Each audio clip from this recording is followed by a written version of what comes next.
Écouter la parole sans agir veut dire que nous nous trompons nous-mêmes. La Bible dit aussi que nous pouvons courir notre course. Et je pense que beaucoup de personnes se trompent concernant l'ordre. Beaucoup de personnes sont sauvées et essayent de courir avec Dieu, de faire de grandes choses. Elles ne savent pas comment siéger, ni comment se tenir debout. Elles ne marchent même pas dans ce qu'elles apprennent, mais elles veulent faire de grandes choses. Alors nous devons comprendre et nous devons réaliser que ces choses prennent du temps.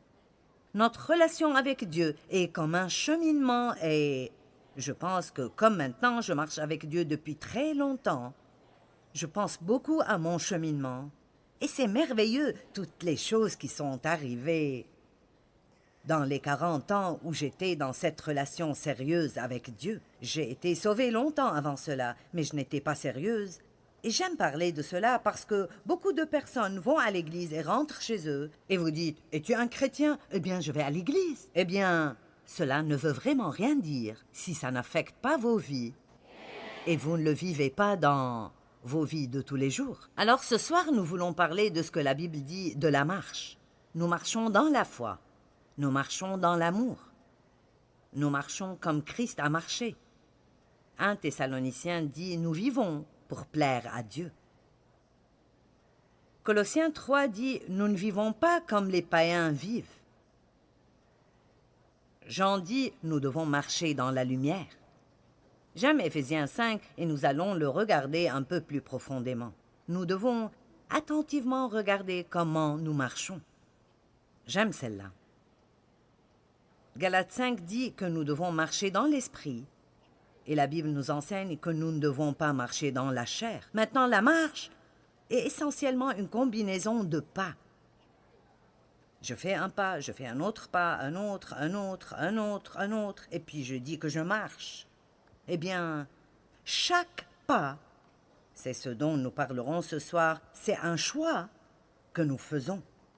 Marcher avec Dieu veut dire faire des choix en utilisant votre libre arbitre pour faire la volonté de Dieu. Oui, nous avons un libre arbitre. Dieu ne nous manipulera pas, il ne nous contraindra pas, il ne nous forcera pas. Il nous montrera, il essaiera de nous diriger et de nous guider. Il nous dira quoi faire, mais il ne nous forcera pas. Nous ne sommes pas des robots, nous sommes ses enfants. Il veut que nous réalisions que nous sommes libres de vivre comme nous voulons et puis par amour pour lui de choisir librement de vivre pour lui. Tant de personnes dans le temps de la Bible ont été des esclaves bien avant d'entrer dans une relation avec Christ. Et puis tant de fois, si leur maître les libère,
s'appelleraient des esclaves eux-mêmes parce qu'ils décidaient de leur plein gré de rester avec ce maître parce qu'il était un bon maître.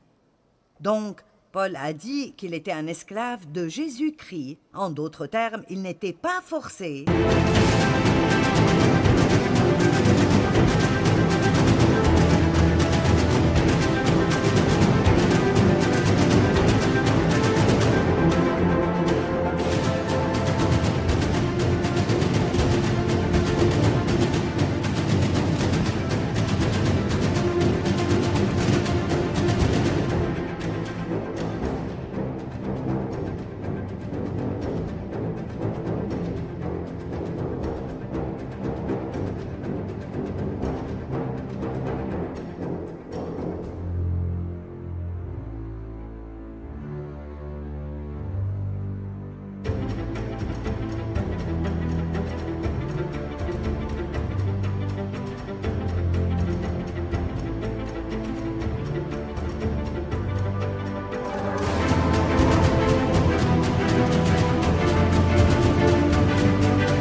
d'aller en prison pour Christ, ni d'être battu pour Christ, ni de passer par le jeûne et la faim et le péril et l'épée et la moquerie et la persécution, mais il l'a fait lui-même. Il n'était pas forcé, mais il a fait de lui-même un esclave de Jésus-Christ.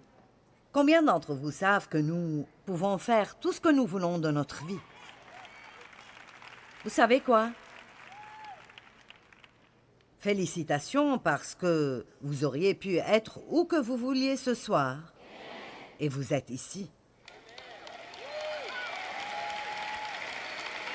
Mon Dieu, vous auriez pu être à la meilleure taverne de cette ville. Vous auriez pu être en prison. Vous auriez pu faire toutes sortes de choses que vous regretteriez demain si vous les aviez faites. Mais vous avez pris une décision. Vous avez marché d'après ce que vous avez appris et vous avez pris une meilleure décision. Je suis ici ce soir parce que je l'ai choisi.